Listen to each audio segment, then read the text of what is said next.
All right, let's dive in, shall we? We're taking a deep dive into The Universe and Man by James F. Malcolm. And he opens with, well, it's a striking image, I think. It's this idea of fire mist and a planet. And ultimately, that leads to us. It really makes you think, how did we get here? Well, the big question Malcolm's wrestling with in this book, isn't it? But Yeah. what I find so interesting is how he doesn't just stick to the science. He weaves together the science of the universe, with the story of life here on Earth, and he even delves into like spirituality. So he's really connecting like the vastness of the cosmos with our understanding of ourselves. Yeah, okay, so let's start with that vastness. Malcolm throws out some numbers that are, like, impossible to really grasp. Billions of stars in our galaxy alone, and then millions of galaxies out there, all clumped together in these, like, gigantic clusters. Kind of makes you feel pretty small, right? It really does put things into perspective. And here's another thing to consider. When we look at those distant galaxies, we're actually seeing them as they were millions, even billions of years ago. Mhm. I mean, the light from those stars takes that long to reach us. It's like we're peering back in time. It's crazy to think about how much has happened in the universe during that time. But let's go all the way back to the very beginning. Malcolm talks about the Big Bang theory, right? Where the universe bursts forth from this single point. But he also explores the steady state theory. This idea that the universe is constantly creating new matter. Right, and both of those theories, they're trying to explain the observed expansion of the universe. Yeah. The fact that galaxies are speeding away from each other. But it does make you wonder, like, where did all that initial matter come from for the Big Bang to happen?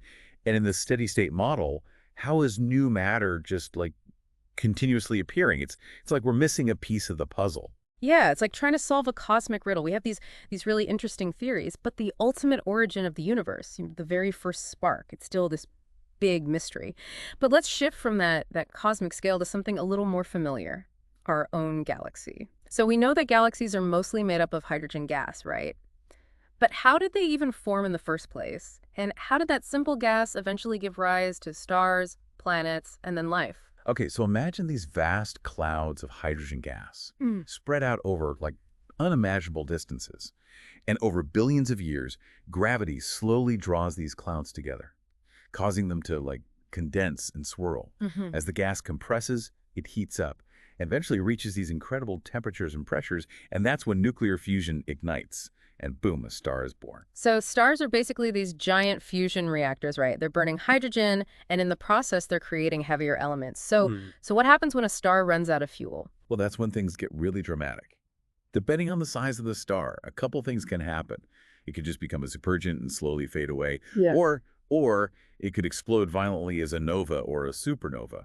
And it's in those stellar explosions that heavier elements are created. I mean, these are the building blocks of planets and life itself, and then they get scattered across space. Wait, so the carbon in our bodies, the iron in our blood, that stuff was actually created in like the heart of a dying star. Exactly. It's kind of like this cosmic recycling system. Hmm. The death of stars provides the ingredients for new stars, new planets, even life. Now, think about our own solar system. Our sun, it's a relatively young star, right? It formed from a swirling cloud of gas and dust about 4.6 billion years ago. And as that cloud contracted, it started to rotate. And within that rotating disk, these tiny particles started clumping together. And eventually they formed planets, including our own Earth. So Earth is like a child of the stars, formed from the remnants of a supernova explosion. It's kind of poetic when you think about it. But if planets formed around our sun, couldn't the same thing have happened around other stars? I mean, there are so many out there. That's exactly what Malcolm argues. He thinks planet formation is probably pretty common throughout the universe. We could be talking about like trillions of planets out there. Yeah. He even quotes an astronomer who said, trying to find Earth. It'd be like trying to find a specific grain of sand on all the world's shores. Wow, yeah, that really puts it into perspective. But here's another crazy thought. With all those planets out there, could some of them be like Earth? Could they be teeming with life? Well, that's a question scientists are working hard to answer. But before we get ahead of ourselves and start thinking about life elsewhere, let's talk about how life even got started on our own planet. Okay, so we have Earth, right? This rocky planet orbiting a young star. But how did it go from this lifeless ball of rock to the vibrant biosphere we see today? It's one of the biggest mysteries in science. I mean, older theories, they suggested that life started in these warm, shallow seas. But more recent evidence points to a much earlier origin, maybe even 3 billion years ago. And I mean, life can't just like spontaneously appear out of nowhere, at least not complex life forms, right? I mean, Pasteur's experiments, they debunked that idea a long time ago. Right. So where did those very first basic life forms come from? Did they arrive from space, like hitching a ride on a meteorite, or did they emerge from some kind of primordial soup here on Earth? Those are the two main theories. The idea of life arriving from space, it's called panspermia. Hmm. It's a fascinating idea, but it just pushes the question back, if life didn't start on Earth, where did it begin? Yeah, and even though scientists have been able to create some of the basic building blocks of life in the lab, they haven't actually been able to create life itself. Like maybe there's a missing ingredient, some kind of spark that we haven't figured out yet. Exactly. That's where this idea of a vital principle comes in. It's this idea that there's something special about living matter, something that sets it apart from non-living things. But trying to define that something, that essence of life, has been really, really difficult. Okay, so we have these early simple life forms. But how did they evolve into the amazing diversity of plants and animals we see today? Well, that's where evolution comes in. It's one of the most powerful and unifying concepts in biology. You see, over billions of years, life on Earth has undergone a pretty remarkable transformation, from these single-celled organisms to complex multicellular life. And if you look at the fossil record, there's a clear progression, with simpler life forms appearing earlier in Earth's history. And it's wild to think that our own bodies carry a record of this evolutionary journey. Like Malcolm talks about how human embryos in their early stages, they exhibit features like gill slits, which are reminiscent of our aquatic ancestors. Oh, right. It's this powerful reminder of our connection to all life on Earth. Yeah. I mean, we are all products of this grand evolutionary saga. Okay, so life is evolving in the oceans, but then there's this huge moment, a turning point, when life moves from water to land. What even led to that? And how did life have to adapt to this completely new environment? Well, think about the challenges. I mean, life on land. It required a whole new set of adaptations. For one thing, organisms needed, like a way to breathe air. So lungs developed, to replace gills. And then you've got the whole issue of support and movement. I mean, fins, they don't work so well on solid ground. So over time, limbs developed, allowing animals to walk, to crawl, eventually, to run across the land. It's pretty amazing to think about those first, tentative steps onto land, like a whole new world opening up, full of possibilities, but also dangers, right? Oh, absolutely. But evolution always finds a way. As life spread across the land, new adaptations just kept appearing. Plants, for example. They developed these stronger stems and root systems, to anchor themselves and to get water from the soil. In animals, they evolved tougher skin to protect themselves from, well, the sun and from predators. And something really crucial was the development of internal skeletons, with backbones and bony structures. They provided support and allowed for more complex movement. It's amazing how each adaptation kind of builds on the last one, leading to this incredible diversity of life that we see. So from these early land dwellers, how do we get to mammals and ultimately to us? Well, it's a long, long path, millions and millions of years. You start with amphibians, right? And then we see the emergence of reptiles with their scaly skin and the ability to lay eggs on land. And then from reptiles, two distinct branches emerge. You've got birds with their feathers and wings taking to the skies. And then you've got mammals with their fur, mammary glands, and a key innovation, which is a more highly developed brain. Okay, so now we've got mammals. But there are so many different kinds. What led to the evolution of primates? The group that includes apes and humans. Well, within mammals, this one specific group emerged with a seemingly simple but incredibly versatile feature. The 5-digit limb structure, with an opposable thumb. This allowed them to grasp and manipulate objects with a level of dexterity that, we hadn't really seen before. It's crazy to think that something like as simple as 5 fingers and an opposable thumb could have such a huge impact on evolution. So these 5-digit limbs, combined with our increasingly complex brains, really set the stage for what makes us unique as humans, right? Exactly. And Malcolm really digs into how our primate ancestors' lifestyle, living in trees, that arboreal lifestyle, it really shaped our evolution. Think about it. Navigating a three-dimensional world, world of branches, it requires excellent depth perception. So forward-facing eyes, like those of primates, they give you much better depth perception than, say, side-facing eyes, which a lot of other animals have. And I'm guessing those grasping hands with their opposable thumbs, they were pretty helpful for swinging from branch to branch. Oh, absolutely. Those hands, originally adapted for life in the trees, they would have eventually become the tools for, well, everything. crafting, building, creating art. And as our ancestors gradually started standing more upright, their hands were freed up for even more intricate tasks. And this really fueled the development of human intelligence. It's just remarkable, this interplay between our physical adaptations and our expanding mental capabilities. But it's the development of the human mind, the dawn of consciousness, that's what truly sets us apart. What does Malcolm say about that transition? Well, he contrasts the instinct-driven behavior of animals with the emergence of reasoning in humans. You see, animals react to their environment based on instinct. But humans, we have the capacity for abstract thought, for planning, for problem solving. We're not just reacting to the world around us, we're actively shaping it, making conscious choices based on our understanding of the past and our vision for the future. Exactly. Yeah. And a really important factor in this mental evolution is the power of speech, the ability to communicate these complex ideas through language. This allowed for, knowledge sharing, cultural transmission, and the development of these intricate social structures. It's really hard to overstate the impact of language on human development.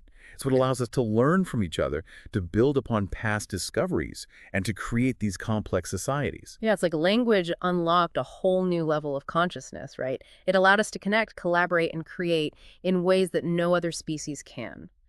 But with this increased intelligence, with the ability to reflect on ourselves and the world around us, it also brings up a whole bunch of new questions, doesn't it? Questions about meaning, about purpose, about the nature of existence itself. You're absolutely right. And this is where Malcolm shifts gears a bit. He starts delving into the realm of spirituality. It's like he's saying, okay, we've explored the how, but what about the why? What's the point of it all? Why are we here? So he's not just sticking to the hard science, he's looking at the bigger picture, the philosophical and spiritual implications of our place in the universe. What kind of insights does he offer? Well, he starts by looking at early human societies and their belief in spirits and gods.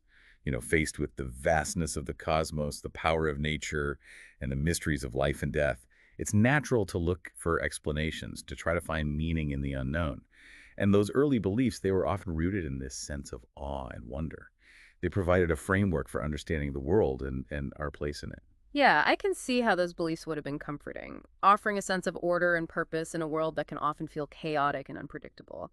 But as our understanding of the universe grew, those beliefs evolved, right? Exactly. Malcolm suggests that this shift from polytheism, the belief in many gods, to monotheism, the belief in one God, it kind of reflects our growing awareness of how interconnected everything is. Instead of attributing different aspects of nature to different gods, we start to see one unified force at work, a universal principle underlying the diversity of the cosmos.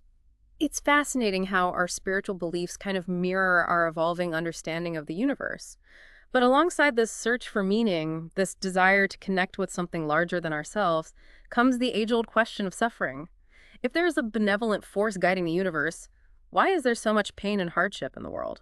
That's a question that has been around for centuries, and Malcolm doesn't try to avoid it. He acknowledges that some suffering is just part of the natural order of things, natural disasters, disease, the struggle for survival in the animal kingdom. These are all sources of pain that, well, they exist outside of human control. So it's not that, some divine being is intentionally causing pain. It's more that suffering is just kind of an inherent part of existing in a physical universe. That's one way to look at it. Right. But Malcolm also points out that a lot of the suffering in the world is a direct result of, well, human choices. Yeah. Our capacity for free will, for making our own decisions. This can lead to amazing acts of kindness and compassion, but can also lead to terrible cruelty and violence. It's that double-edged sword of free will, right? We have the power to choose, to create, to love, but we also have the power to destroy, to hate, to inflict pain. It's a lot to carry, knowing that our choices can have such a huge impact. It is, and it raises some pretty deep philosophical questions. Yes. About responsibility, Yeah. about morality. If we truly have free will, does that mean we're responsible for all the suffering we cause? And if our actions are already predetermined, does that mean we're not guilty?